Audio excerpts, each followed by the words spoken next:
Yes, I am. Um,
a very warm welcome to the fourth webinar of Rexlaw 2025, the Silver Jubilee Tech Showcase of Faculty of Engineering, University of Ruhuna.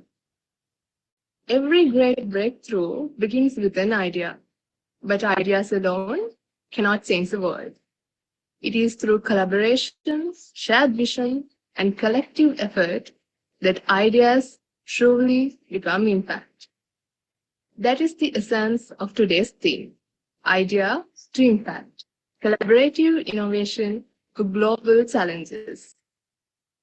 This session is more than just another step in our series.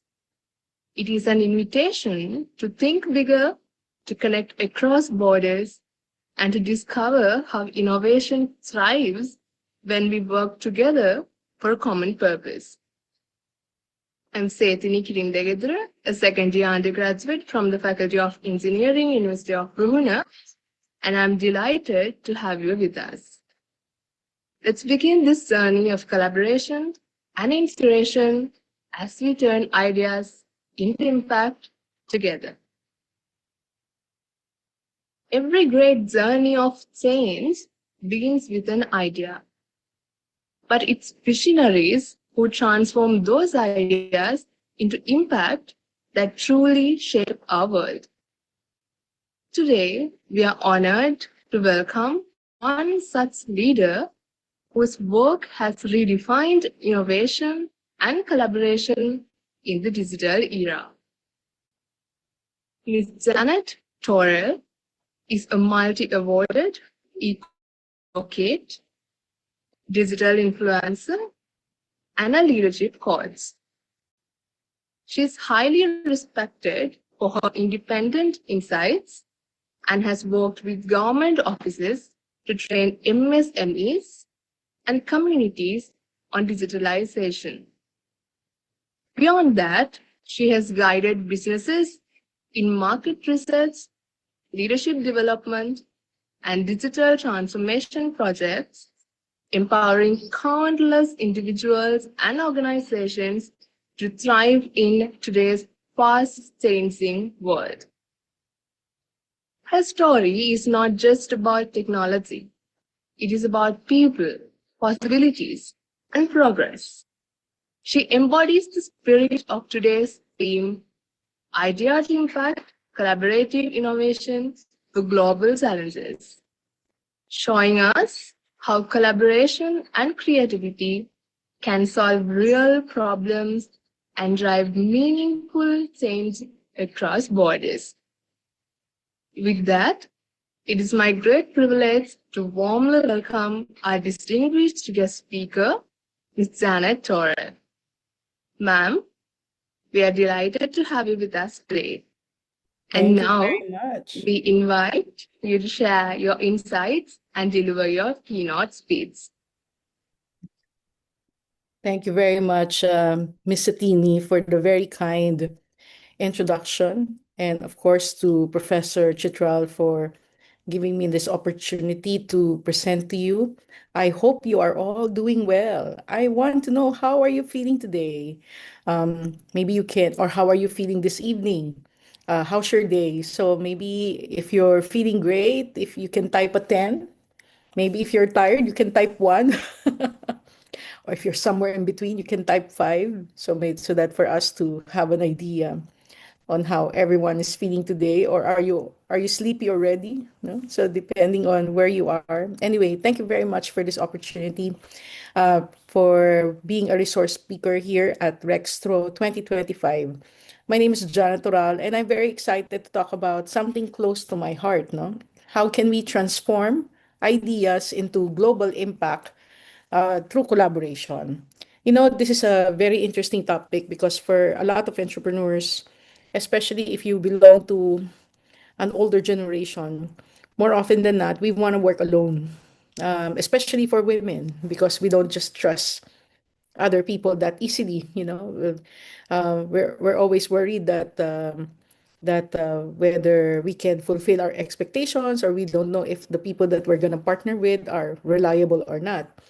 But because of the developments in technology, we started thinking differently about how to go through collaboration.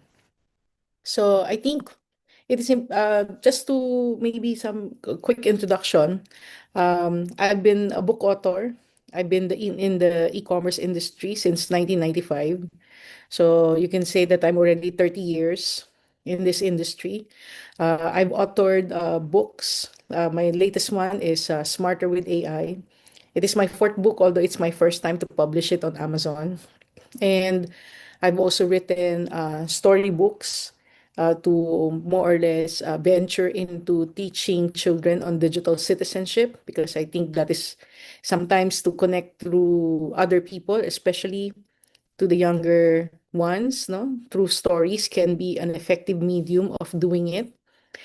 And I'm also part of a cooperative called the Filipino Online Professional Service Cooperative. I'm also into market research. That's iMetrics Asia Pacific Corporation. If you're familiar with the Purchasing Managers Index, that is generated in different parts of the world. So for the Philippines, we're the ones generating it.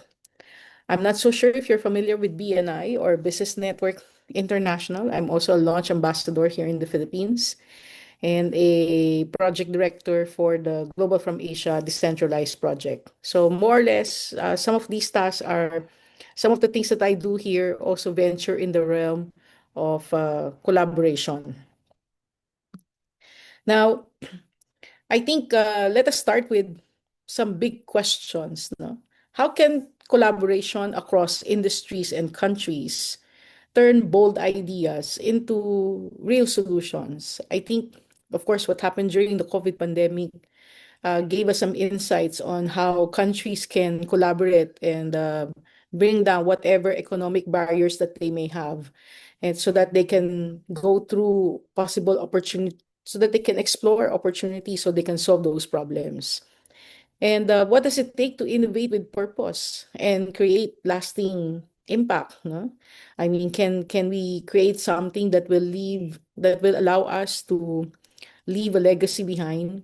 I don't know about you, but earlier this week, I was really fascinated because I saw a video on YouTube about Warren Buffett. I hope I pronounced his last name correctly. Giving a something like an economic or stock perspective about the economics in the US.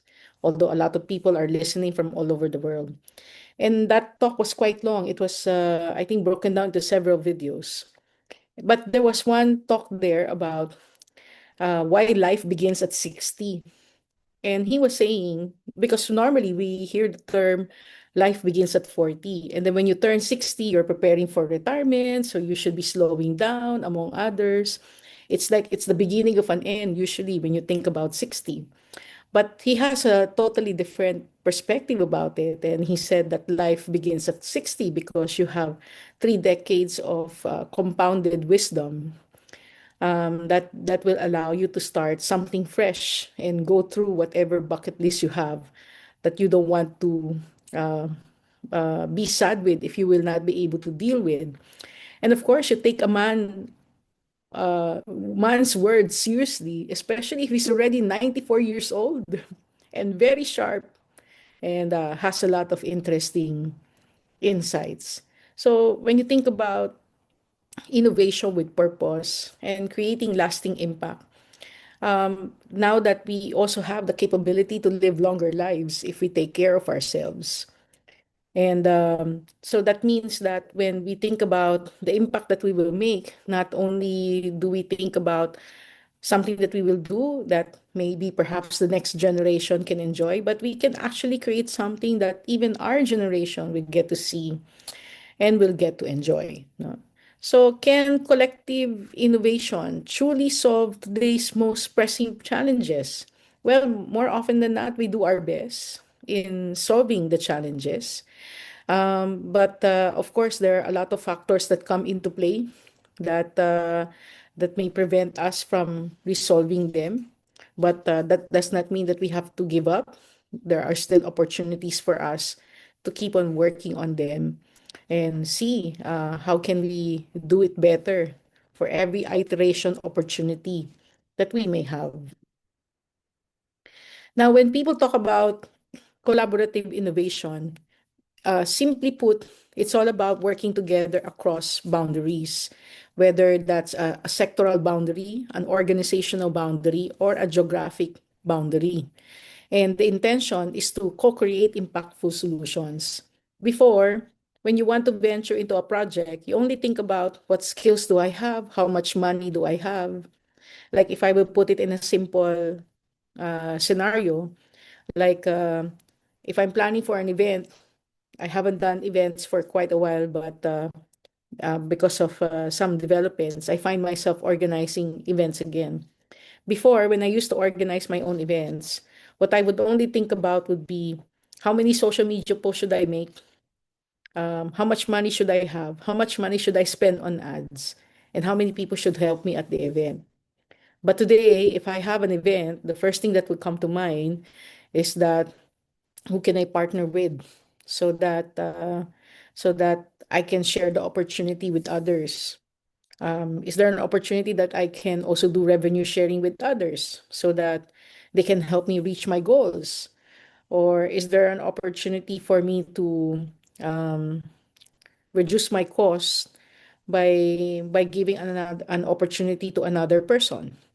So in every venture, there is always an opportunity to collaborate. You don't have to carry the burden yourself, no? Although it does not guarantee that when you reach out to another person, you will get what you want. Sometimes all you can do is ask, and you can either get an approval or a rejection. But usually, every rejection teaches you how to make a better offer.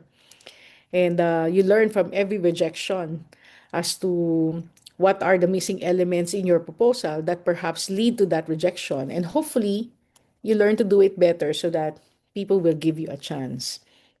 The only problem is when the person who's being rejected is still foolish enough not to make any changes because they really want to do it their way.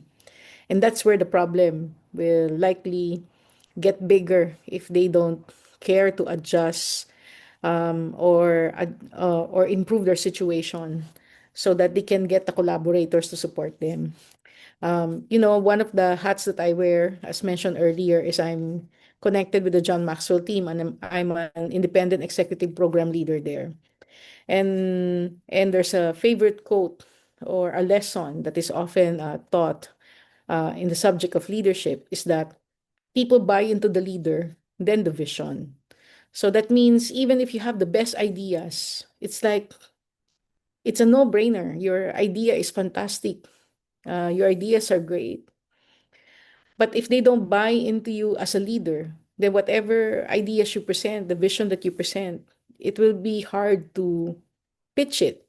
So more often than not, when you're not getting the deals that you desire, when there's no effort on the other party to really work with you, be on the other side of yes, and really help you out, more often than not, you have not established enough credibility or integrity to earn that buy-in. No?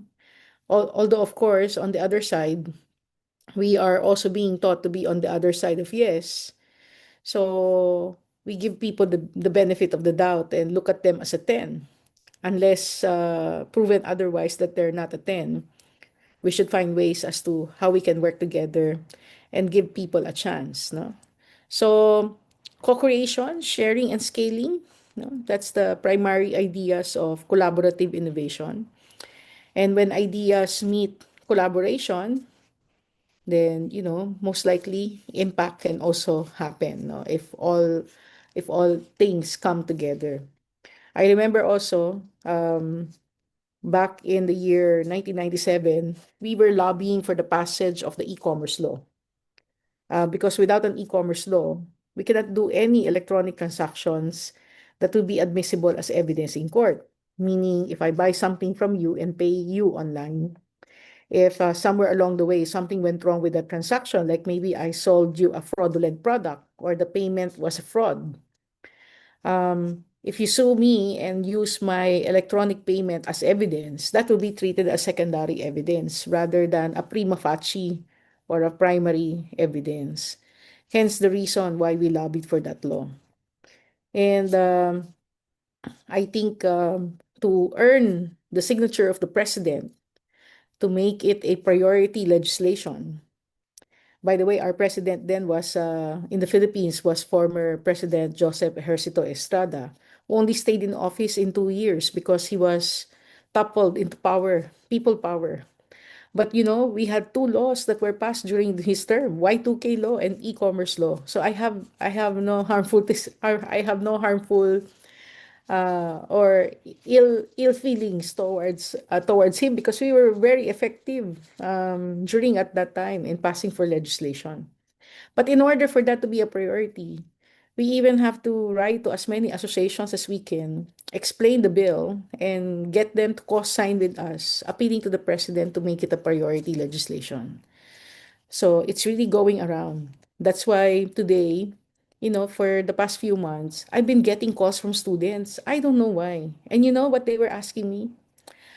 Um, where, how do I get to work as a lobbyist?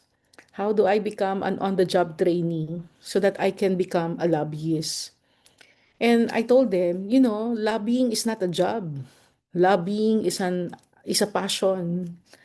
You lobby because you really believe in what you believe in. You don't just lobby because you're just getting paid to lobby, although there are professional lobbyists. But the real ones are really passionate in what they believe in.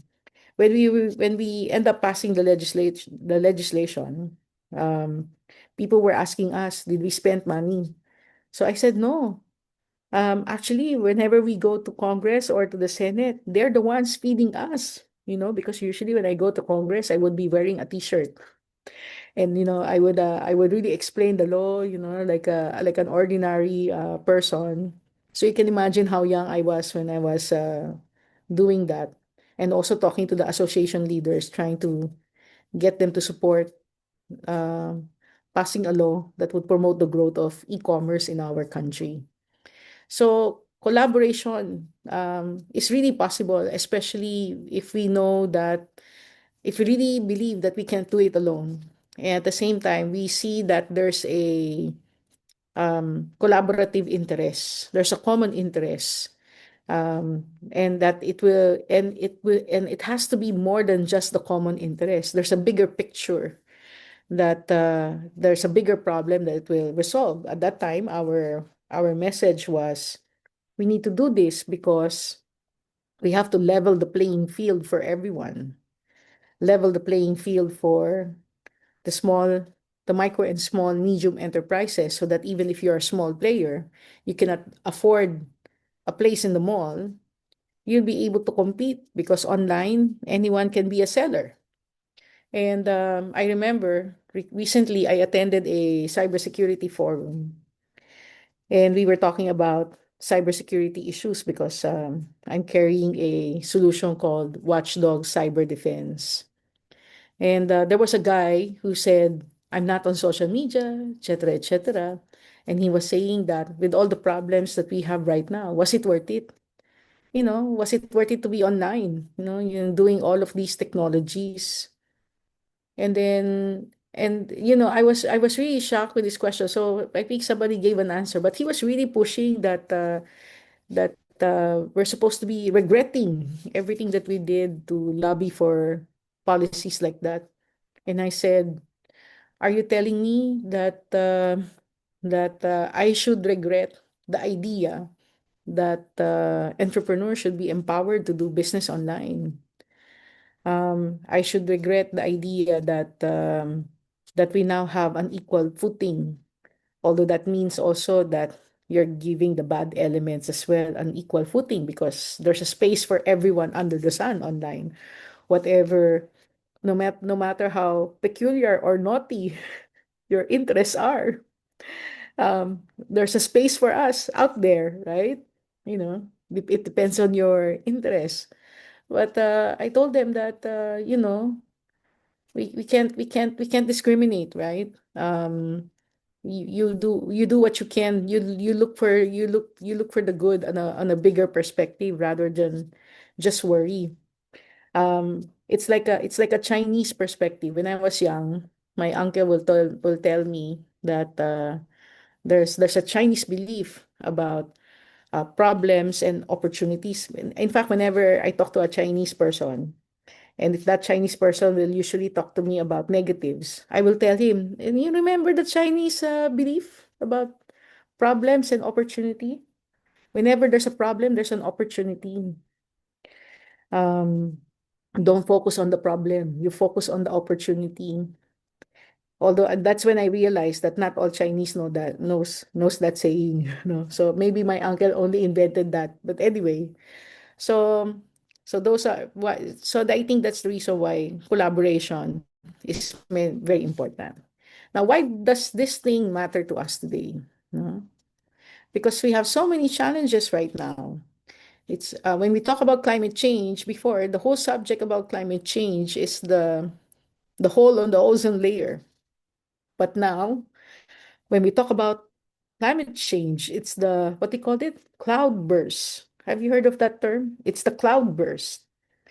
And because of that cloud burst, all of a sudden you have a sudden downpour of rain in a short span of time. That's giving our engineers, our urban planners, some sort of a headache because they never really thought that you will have such downpour of water, of rain in a short span of time, to the point that the current infrastructure is not designed to take it on. Of course, there are other countries that have what they call it, like a water rain sink. Like they have several miles of several floors, but underground where water can stay, no, and then be let go gradually so that the cities, the towns will not get flooded. But of course, if your city, your town gets flooded, it can also signal a lot of issues. If you're doing some flood control program and you're still having your government is spending millions or billions in flood prevention infrastructure, but still there's a lot of flood. And then you realize that the amount of money that you allotted for those projects were not being spent properly. And the contractors, the district engineers are releasing money even if the project is not yet completed, or that the project are using substandard materials, or supposedly the project is already finished according to paper, but when you do the actual inspection, the project does not exist.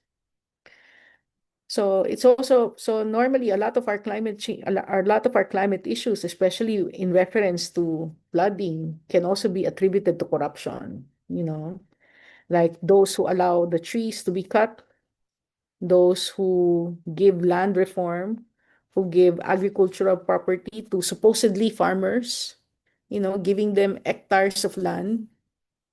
And then after a few years, less than 5 years, less than 10 years, all of a sudden they're converting agricultural land to residential land or to commercial land. And then all of a sudden they're building subdivisions, they're building whatever they're trying to build there. And so so a lot of our climate change issues are tied to corruption, no? And I think and that is not only happening in my country, it's happening in many countries around the world, no? And that is why we're now seeing a lot of countries protesting against their politicians, not taking a backseat anymore and just complaining. I mean, we're back on the streets again, really airing out these concerns. And that is where collaboration in action is happening again. Because before, you're just complaining. You write a blog post, you rant on social media. But now people are collaborating also in their fight against corruption. Because a lot of these challenges right now, in a lot of cases, the root is corruption. When people have become too greedy. I remember, maybe more than a decade or two, somebody approached me for a digitalization project. Something like create a website, an internet system, but they required that along with the purchase should include laptops. So they asked me how much it will cost. So I was giving an amount. So let's say for hypothetical discussion, I said maybe around, I think at the most it's already too much, but I think 2 million is too much. Maybe 1 million will do based on my initial computation. And then he was asking me, what will it take for the project to reach 100 million? I was really, my jaw dropped, what do you mean? How do we make it, like, how do we make it appear that we need to spend that much amount of money? And the person who was negotiating with me was not even 25 years old. And I was so surprised, oh my gosh, sabi ko, what happened to this kid? Allow me to still call him a kid, right? I wasn't that old, but I was a few years older than him. But I was really surprised. No? So that's why a lot of us, and we have countries that trying to embrace digitalization.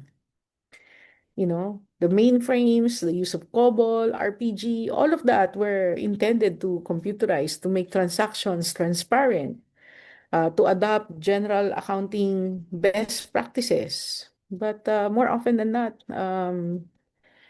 those who don't like the transparency and being able to remove the power to make discretionary decisions are the ones who are really preventing us from going digital or really fully embracing digital. And that is happening in many countries. No? And you can see also that happening in the health sector. Supposedly, maybe your town should have 10 health centers, but only two are functioning, eight are defective. Or sometimes the medicines are fake or low standard, right? So these are our challenges. And if corruption is collaborative, indeed corruption is collaborative, right? The paper goes through many people. It requires so many signatures. It requires so many approval. So all of them are part of the corruption chain. Corruption is collaborative also. So if you want to combat corruption, you also have to have a collaborative solution. People have to work together better. We have to level up our leadership perspective, our intuition. Because no matter how technically skilled you are, but if technically skilled, you have the brains, but if you're in your heart, you don't trust people, you don't like working together, you always doubt other people, you always judge people, then no matter how good your brains are, it's hard to progress if we will not collaborate, right? Okay, I hope we're good. So let me give you some real world examples. So I said here that technology by itself doesn't create transparency. It's the willingness of political leaders, institutions, and citizens to collaborate around it that transforms governance. So this is happening in different parts of the world, what we call ghost projects, right? So like uh, like when you look at your government, supposedly there's a lot of projects there that are being funded year by year, and then you realize that some of the projects aren't real, and the leaders does not know it either, no? Or some of them don't know it anyway. And then you find out that only like 30 to 40% of the budget is being spent on the project, and 60% goes to corruption. So no matter even if we talk about public key infrastructure, blockchain, um, artificial intelligence, maybe all of these technologies can help, no? But if the political leaders are not willing to change, it's hard. And if we don't express our perspective that we don't like corruption anymore, that we detest corruption, no matter how savvy you adopt technology, it will not change. Okay. So like right now in the Philippines, that's a big issue right now. The ghost projects, and several senators, several congressmen were named. Of course, there are whistleblower contractors, and they've been doing it for more than a decade already. That's why you'll be surprised that we found out that one of our congressmen, who's supposed to be like a party list representative, which is not really a full-fledged congressman, owns like a dozen choppers and different types of flying machines out there, from jets to Gulfstream to what have you, and you have no and that's why, and when you find out how much they're getting, that's the reason, right? So so even when you think about all the technologies that were embraced, but if you don't collaborate and address also the cultural issues, it will be a challenge. Another example for real world examples for collaboration, let's focus more on the positive, no? The business community today is changing, no? In the Philippines and in many countries around the world, and I won't be surprised if also in your country, there's a business community called BNI, Business Network International. As a disclosure earlier, I shared to you I'm a launch ambassador in one of the regions in our country. I'm an accidental ambassador because the director of our company is a regional director. So I got dragged in and said, please support me. Again, collaboration. Sure, why not? You know. But anyway, ever since I joined it, I'm already 6 months in the organization. I realized that if you see people often enough and you have a common objective of growing your business, also in the Maxwell Leadership Certified Team, we also meet on a regular basis, which means that we're trying to grow our practice as our profession as leadership trainers, coach, and speakers. You can actually grow together because the more you get to know each other, the more you will realize what needs you may have that you would rather get it within that community rather than outside. If like I mentioned earlier, I'm back to organizing events again, and the reason for that was there are members there who told me that Janet, please organize an event. please do a book launch with your book, Smarter with AI. It was the farthest thing in my mind, but anyway, I end up doing it. So now I hired a social media company there to do my social media campaign. I hired a project company providing projection system. I hired a company doing the events management. I did my event to the mall of one of the members. I didn't realize he owns a mall. And then I also have another member who owns a science museum. So in our community. So but those are real transactions. And I don't think those transactions would even happen if I did not join the community. I was also able to refer two friends to a lawyer in the group. One was having problems with his son's school, and the other one, his virtual assistant ran away and stole money. So he needs to send a demand letter, and the client was actually from Thailand, not even from the Philippines. So I find myself also helping other people solve their problems through the people in our community. So if you really want to grow, whether as a professional or as an entrepreneur, or to simply expand your network, you should really join groups.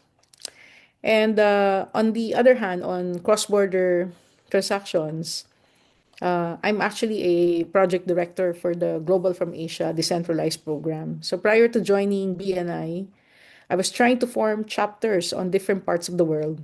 So if somebody from Sri Lanka wants to open a chapter, reach out to me. So the idea here is we want to promote cross-border trading.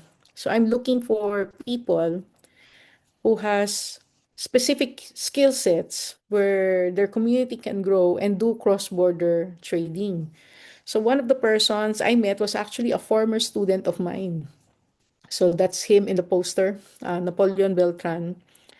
And then when we were catching up, I found out that he was already in print on demand. He was selling shirts on Amazon.com. They call it what do they call that? Amazon has a program where you don't ha- you every all of the products are print on demand. So meaning you just upload the design. And when somebody buys that design, you make money. You earn a royalty fee for every item that you sell. So so I told him, wow, you're making like $2,000 a month by just doing that. Royalties, huh? For selling designs on Amazon for shirts, among others. So would you be in, and he was really thinking of being able to share that experience with others and thinking how to go about it. So I encouraged him to become a chapter leader. So he became a chapter leader. We started organizing how to create your own print on demand business, among others. And we now find ourselves teaching others how to do print on demand. And actually, it is because of him that I end up writing my latest book, Smarter with AI, because I kept attending the meetups and I don't have anything to show. So I decided that I'm gonna write a book, put it on Amazon Kindle, Kindle Unlimited, and also have a printed edition in the Philippines. But instead, before of publishing or printing 2,000 to 3,000 copies of books and then put them in the garage, and it takes so long to dispose all of them. Now I don't have to do that anymore. I only print whenever I have an order, or I will have a stock of 10, and I only sell it when it is needed. But for everybody, they can read it online via Amazon.com. So, and I also met another guy, also a former staff of mine, who also established a chapter. He specializes on 3D design, 3D printing. And I think because of that, I realized that the ink that you use for 3D printing here in the Philippines, I think that's around less than $20, less than $20. But the volume of pieces that you will be able to print from it, the outputs that you can generate from it, can allow you to earn like 20 times the amount of the ink or that thing that you use. So he was showing me that he was designing toys, jewelry, even bust of animals because here we love our dogs, we love our cats. At least some do. And they would have a pet cemetery, they would even put bust. And I realized to make that bust, it will only cost you like $15 based on the ink cost. But they were selling it for like $150 and people are buying it, right? And some are even exporting those products. So I think there are a lot of things that you won't know until you really meet with different entrepreneurs and being open-minded enough, not open-minded to networking, but being open-minded enough that you can learn from other people's experiences. And there's a way for you to synergize. And I was surprised because when I organized a GFA session on 3D printing, my client, who's in the grocery business and his husband is in the architecture business, he said, I need that. Why? Why do you need that? Because, whenever we do house designs, we have to create those miniature buildings, miniature here, miniature there, and we have to print them and showcase it. So instead of getting somebody to do that for us, we'll just 3D print it on our own. And I said, yeah, why not? That can be a possibility. Um, Also,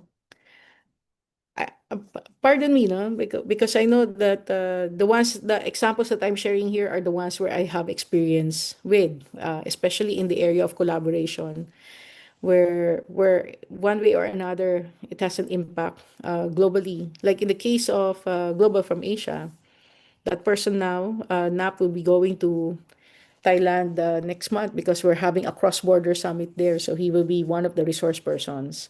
And I really enjoyed that cross-border summit because when I first attended that, that was in China before the pandemic, 90% of the participants are Westerners. And we were in China.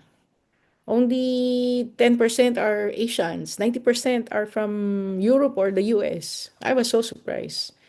And then when I saw what happened last year, I was not there, but when I look at the pictures, it's still the same. 80% are not Asians.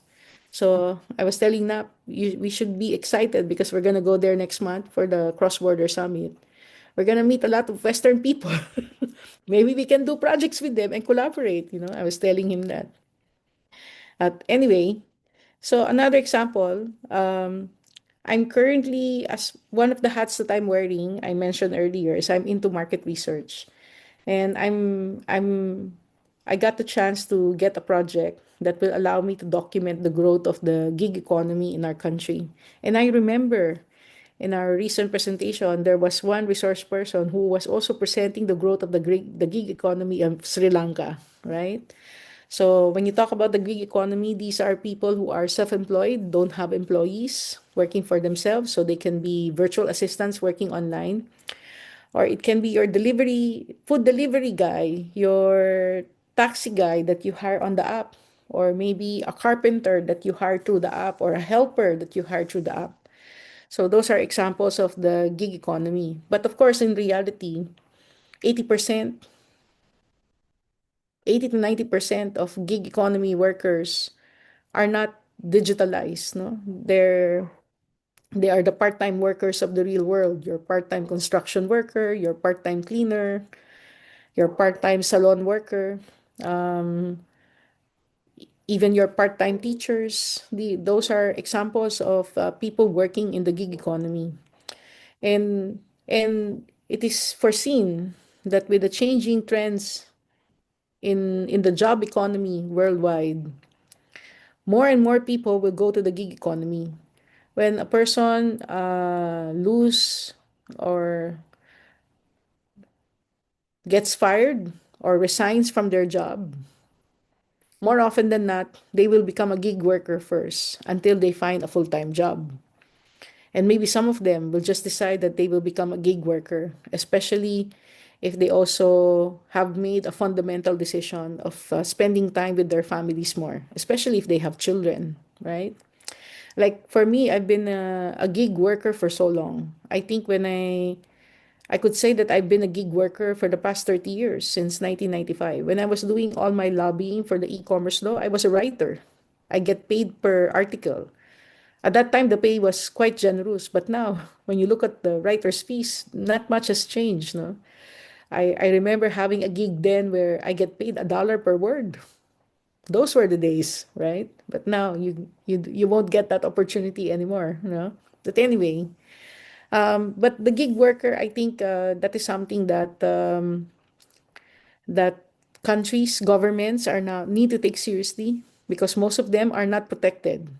Most of your part-time workers have no social security.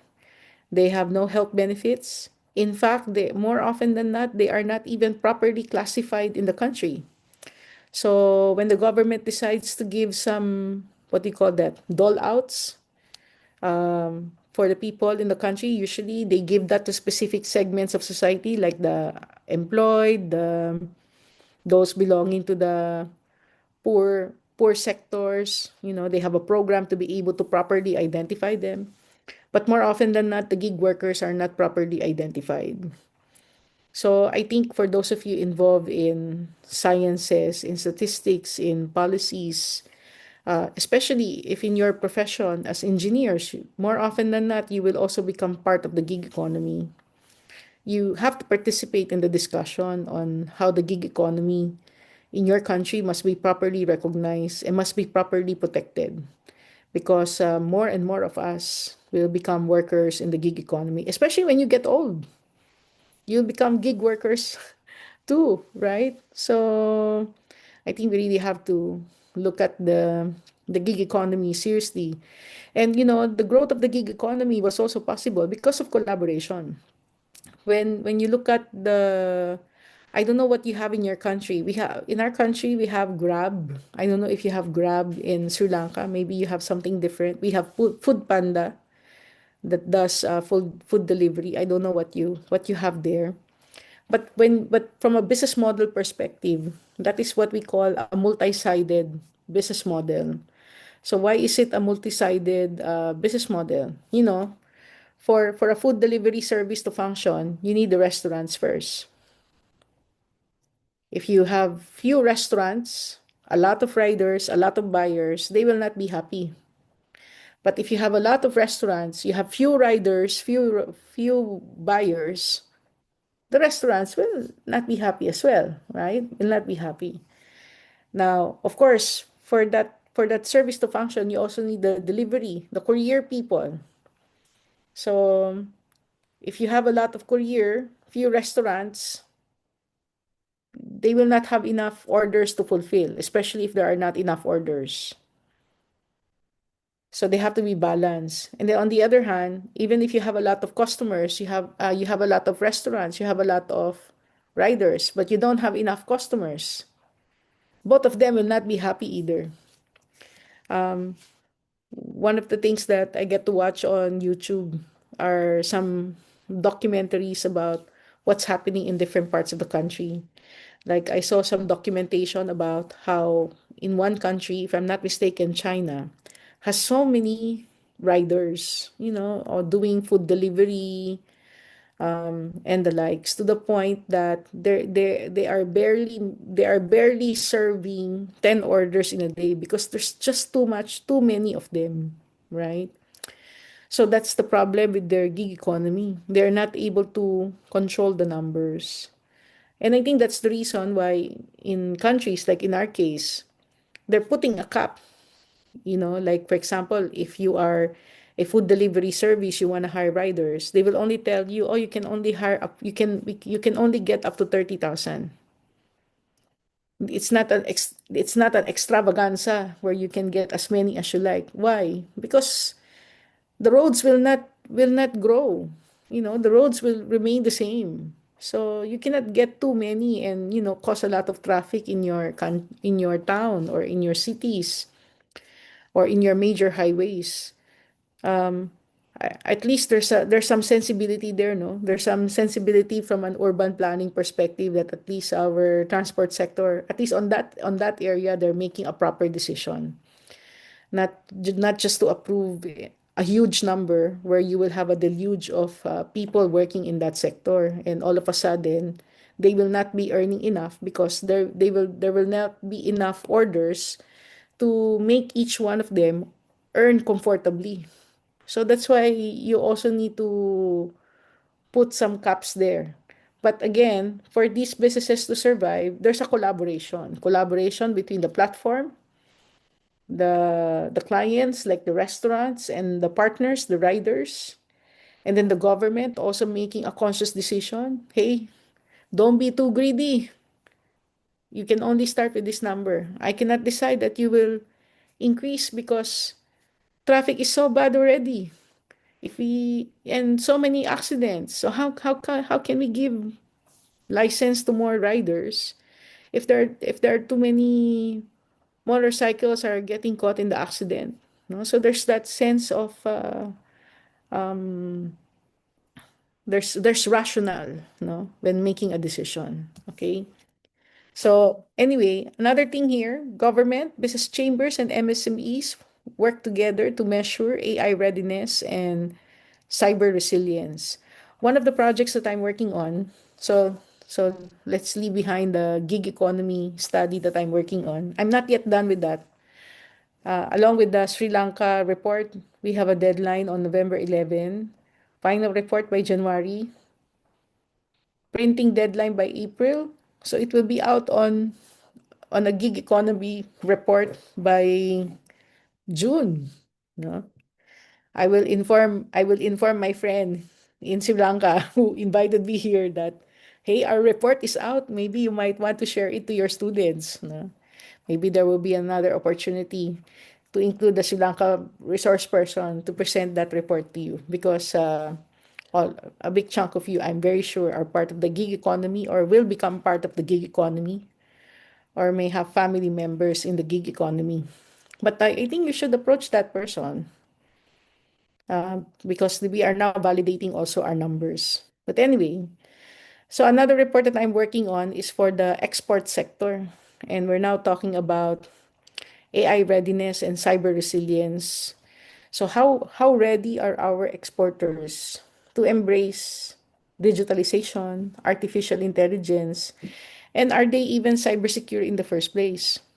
Because a lot of the countries, right, a lot of trading partners in countries right now, especially for cross-border testing, trading, they now require supplier companies to go through what we call vulnerability penetration testing. I that's a mouthful. Usually it's very difficult to pronounce. So again, vulnerability penetration testing. So they now require that, no, to ensure that the infrastructure of these companies are secure, right? And so more often than not, people are intimidated with that test. So so to be able to do an analysis of the cybersecurity, we were offering them a 30-day trial of Watchdog Cyber Defense so that we can scan the network. And one of the things that we do is we check the vulnerabilities of their email. So that means if I have your email address, I can use a service like if I have I been pawned and others, and we will be able to find out how many times have your email address has been breached. So when we say that your email address has been breached, meaning you have an account on a website that has been hacked, where your email address is exposed, and maybe they were able to decrypt your password as well. So let's say for the sake of discussion, LinkedIn, let's say maybe Yahoo or maybe another platform got hacked. And let's say you have accounts with all of them and you're using the same password for all of them. Because sometimes we do that, right? Like you use one password for all of your email addresses or one password for all of your social media accounts. So if one of them gets compromised and somebody got access to that database, that breach database, and that breach database was used to try to log into other sites, and they will try their luck if you're using the same password, then your account might get attacked, no? Of course, right now we're encouraging people to use two-factor authentication. Maybe some of us are assuming that people are using two-factor authentication, but you'll be surprised. There are a lot of people who may not be using two-factor authentication still. No? So, but knowing if your address and if your like, for example, I had a meeting yesterday. We were talking to this loyalty program company to test this cybersecurity for 30 days so that we can do monitoring, network monitoring. And when we were talking to the CEO, we found out that his email address has already been breached like 6 times. So of course, there's the change of password. He mentioned that all of his accounts have two-factor authentication. Okay, that's good. But you still have to change your password. But if I am in that situation, I might also decide to change my email address. You know, let's say instead of Janet at my domain name, if my email address has already been compromised, maybe I'll change the name and then just point my other emails to me so that I'll be starting fresh. No, so maybe I should not be using the same email address for decades. Maybe I should change my email address every 2 or 3 years and just auto forward the other email so that you reduce your risk for being compromised. But of course, studies like this, proper implementation of AI and cyber resilience requires collaboration. I recall in one of my visits in a province, there was a cooperative who was serving, I think, almost 100 rural cooperative banks in Mindanao. So these cooperative banks or these cooperatives were lending credit and they're doing savings and loans. But what this cooperative did, they started providing ATMs for the cooperative so that the cooperative will be high tech. They will now have their own ATM. And surprisingly, because I spoke during their event this year and talked about future-proofing cooperatives, I found out that that cooperative, apart from providing that ATM technology, was also providing them cybersecurity services. And of course, that's not, and of course, I think it's a natural because, you're maintaining the ATM network for the cooperatives.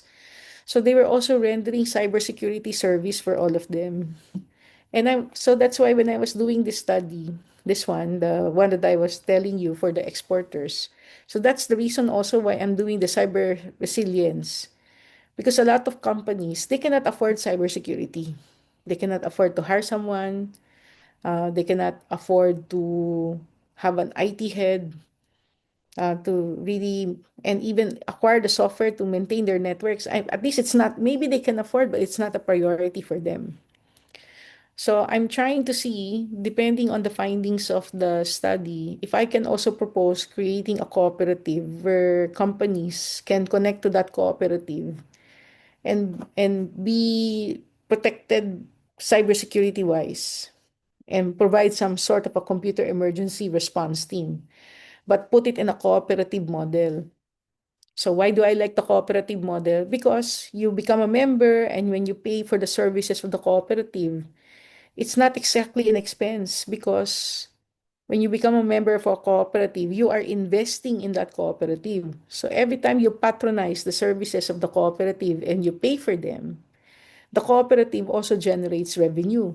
And if they are profitable, they can give dividends to their members on a yearly or every 2 years basis, no? Depending on the charter of the cooperative, right? So, so I think that's also based on the idea of collaboration. Because if you're going to purchase something alone, maybe you will pay $25. Like, for example, in our case, when we do network monitoring, we charge around $25 per computer. So if you have 50 computers, that can be a huge investment. But if you're part of a cooperative, and let's say the cooperative is serving and connecting 1,000 or 2,000 computers, whatever technology they may be using, they will be in a position to offer it at a very competitive rate so that the members can be happy because they're paying at a lower rate. But at the same time, they can also benefit from the dividends that the cooperative can give them because all of them are paying for the services of the cooperative. So that's the idea that I'm looking at. And of course, that can only work if people participating in it believe in collaboration. So that's why in collaboration, you can go a long way. No? All right. This time, let me grab a screenshot from betterdata.ai. So this is another real world example. Instead of hoarding data, financial institutions, regulators, and AI companies can collaborate through privacy preserving technology to innovate responsibly. One of the reasons why we are lagging behind in artificial intelligence adoption in businesses, no? It is because of the data that needs to be shared. So, for example, um, in the work that I do as a data analyst, one of the services that we offer to retail companies, especially those with loyalty programs, is that we can analyze your loyalty program data and be able to determine some of the trends so that you can plan better on how you can serve your loyalty members better and perhaps what products would be in demand that you should consider collaborating or partnering with, no? So that's the idea. But it for them to carry that out, they will need to share real data, meaning names of members, age, transactions. Yes, maybe you can do masking technology to mask those information, but you can also unmask that, no? So there's a need to convert them to synthetic data. So when you convert them to synthetic data, so let's say, oh, Janet, this is my age, this is my gender, this is the amount of products that I have purchased and the kind of products that I have purchased. So when that is converted to synthetic data, my age will not be exact, but will be in the same range so that it is almost near to the original data, and it cannot be reversed back in order to identify who is the original who is the original person being referenced to by these data sets. So how can this information be helpful? Actually, there's a lot of possibilities.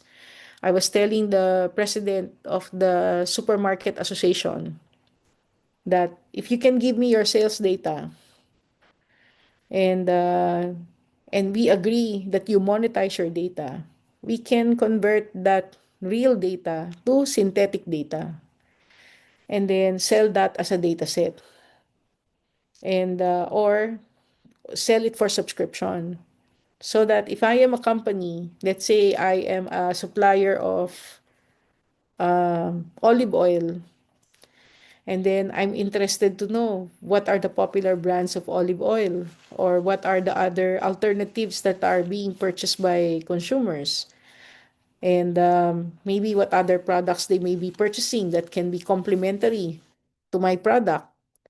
I can I can get access to that data and do my research without worry because I'm not accessing original data. What I am accessing is synthetic data that is near to the properties of the original data. So when you look at the data privacy law of your country and a lot of the data privacy law, synthetic data is not personal information. Synthetic data is not considered as sensitive or personal information as well. So they are not protected by data privacy because they are not original data. So I think there is, if we can create this, if a lot of companies will be embracing this, imagine how students can benefit from it. because sometimes students also need to do a lot of data analysis, but they can't because they cannot access information. They will be told that these are confidential information. There's a lot of, it will compromise data privacy, confidentiality, etc., etc. And that is why countries must issue regulation for synthetic data adoption and for conversion of synthetic data. And companies converting it to synthetic data and monetize that data or do data sharing for analysis so that we can all make better decisions. It's hard to make a marketing plan, it's hard to make forecast, among others, if you don't really have first-hand information. If you're just relying on the crumbs of information being shared to you, it's hard to make strategies based on that. But I think if we make synthetic data available, we can make better decisions. We can come up with better products if we have access to close to real information through synthetic data. So in our case, we're trying to promote the adoption of synthetic data. So it will take some time, but I'm very hopeful because I really believe that synthetic data can open the doors for collaboration. Okay. So there's a lot of case studies there. I'm now watching the time. I'm thinking whether I'm telling too much stories or if I'm getting to be boring already. All right. So collaboration today can be supported by a lot of platforms. Of course, you can use Slack for teamwork discussions. You also have GitHub. Of course, you have platforms like Zoom and a lot of AI-enabled customer relationship management programs. But let us not forget the human side as well, because what truly powers collaboration is trust, diversity, and shared goals. Um, one of the reasons why I also like joining BNI, because if I really don't go out there and talk to people, I will just find myself chatting to people via Zoom and via Messenger or Viber. And of course, the quality of the relationship is not any less. They can be good as well. But but I think the likability factor is totally different when you meet people face to face. No? And we must always remember that in bad times, in the most difficult times, people will do business with the people they like and trust in bad times, but more so in good times. People will do business with the people they like and trust. So how can you be trusted? How can you be likable if you don't go out there and meet people? No. Of course, if you're some sort of a technical expert, people might trust and like you immediately. But if you lack the social skills, the people skills, the communication skills, if you lack that empathy, you lack that sense of collaboration, having that sense of patience to having patience to do collaboration, and be open-minded enough that you need to work with different types of people who may not necessarily be like you. It will be hard to grow. Technology alone will not be enough. So, there are times where you still have to meet people in order to get things done. Like for example, if I'm organizing an event, no matter how good I am in using technology, but if people will not register and show up, it's gonna be a failure.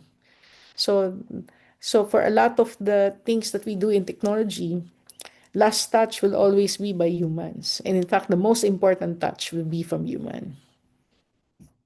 All right. So how do we overcome the barriers, no? Of course, collaboration isn't always easy. In fact, sometimes things can be done faster if you do it alone, but we want to go farther, far, far, far ahead, rather than be a one-hit wonder. And that can be done if we collaborate, no? So we might need to deal with cultural differences or sometimes even resource imbalance or intellectual property concerns. But remember that they can be overcome, no? For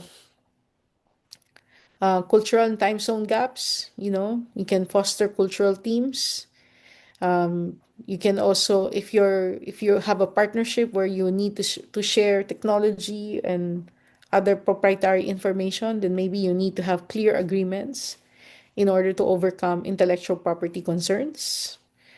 And you can also, if there's resource imbalance, you try to review and look what arrangement can be a win-win so that everyone benefits from the outcome of the project. My husband is actually a civil engineer. And although he's more focused on designing transformer towers for electricity, the big towers, no? So that's his specialty. And although technically he's already retired, but he works as a consultant designing that because not too many civil engineers or structural engineers can do those type of projects because they're quite niche or specialized. So I think even engineers, no, you really have to find your niche. And the more you have that niche, even if you are at a retired age, people still look for you because they need your services. But of course, you can't do that work alone. It requires collaboration with the project manager working on site, making sure that they follow the specifications. Because more often than not, a lot of the failed projects on the field, the corrupt ones don't have original designs in the first place. They're just making it up as they do the project.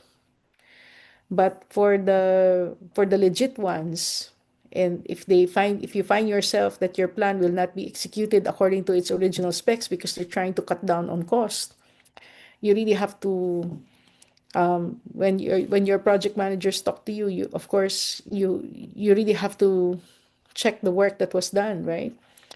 And making sure that they followed it. And if they don't follow it, stand your ground and make sure that you get the necessary cooperation because you're not going to compromise your integrity, your license, no, for some if they don't follow it. But it doesn't mean that you have to be hard-headed as well. You help them fix the problem, work on the solution, especially if your design is not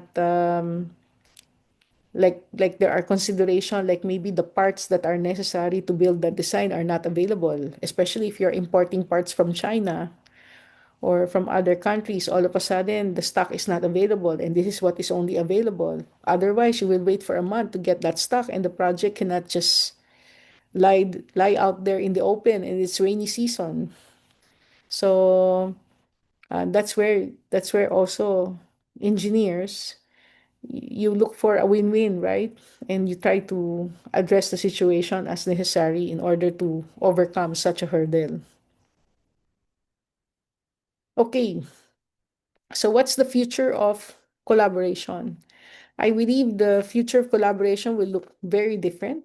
Of course, AI will enable borderless teamwork and PKI, because when projects go wrong, all of a sudden there are missing documents, there are destroyed documents.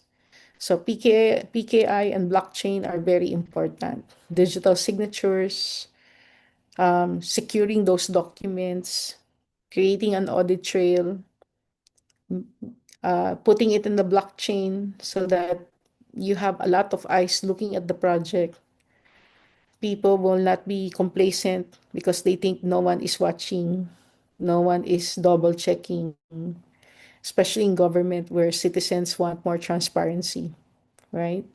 Green innovation hubs can also bring government, startups, and NGOs work together.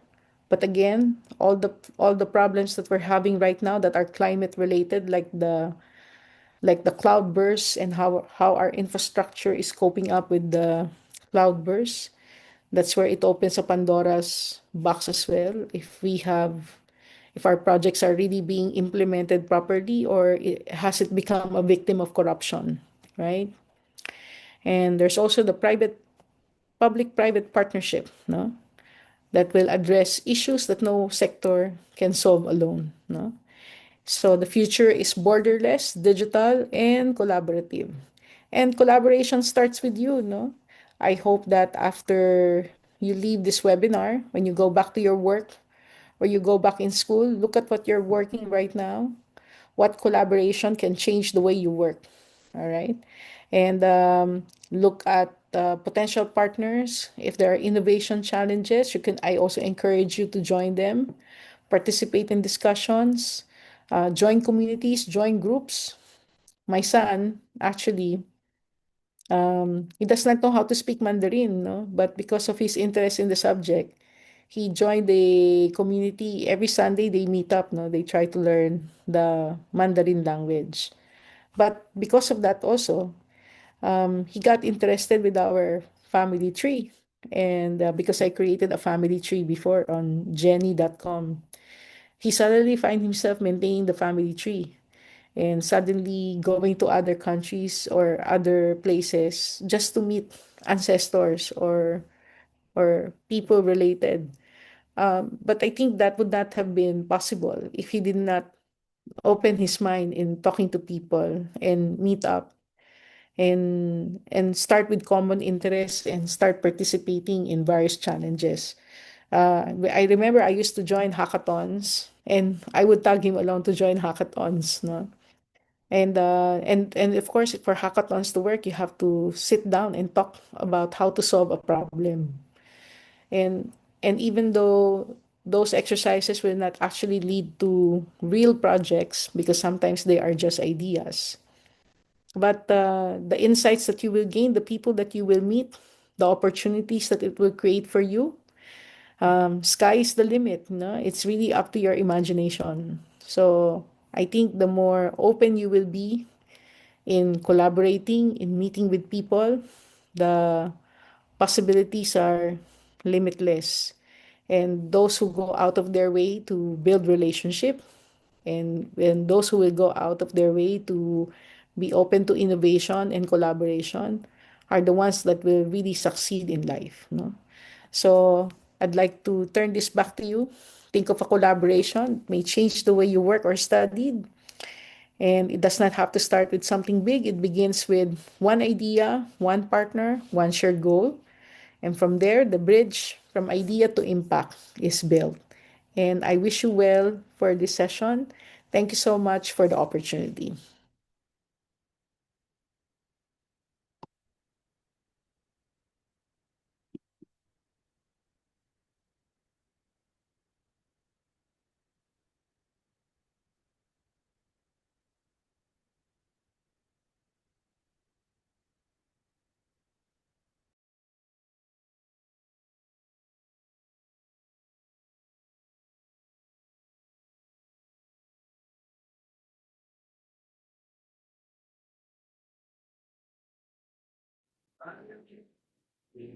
Thank you, Ms. Torrell, for that inspiring and eye-opening keynote.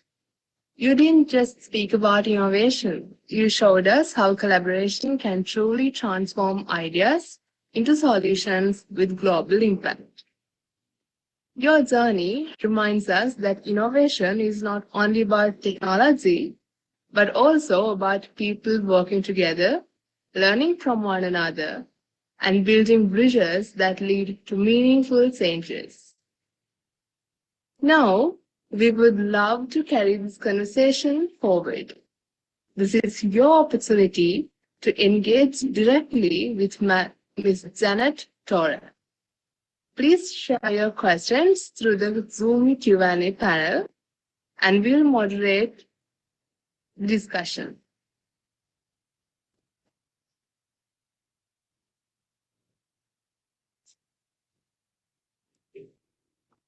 Let's begin with our very first question for Ms. Torre. So, ma'am, there's a question. It asks, what's the single most important thing an MSME must do to turn an idea into real impact? Um, Normally, you put it to the test.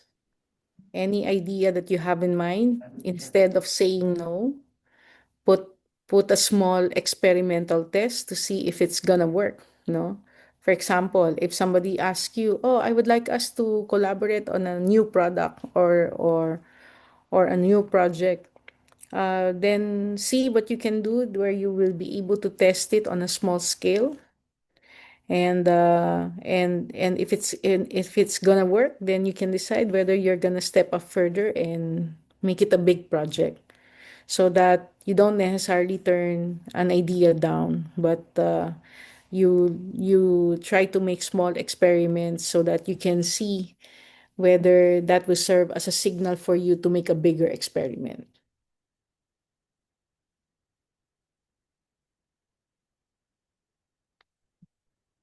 Thank you very much for that question, Ravisha.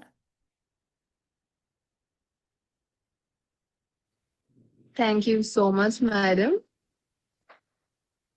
So, thank you for sharing your invaluable insights and for taking the time to so openly and thoughtfully engage with our question.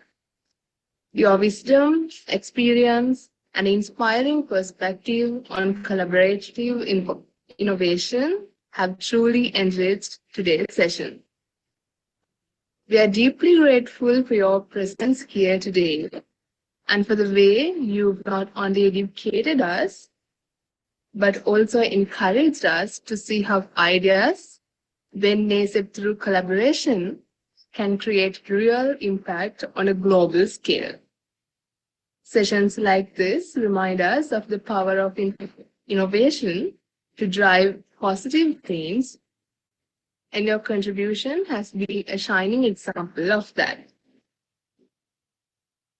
As we conclude today's journey from idea to impact, let us carry forward the reminder that collaboration is not just a tool, it is the heartbeat of a meaningful innovation.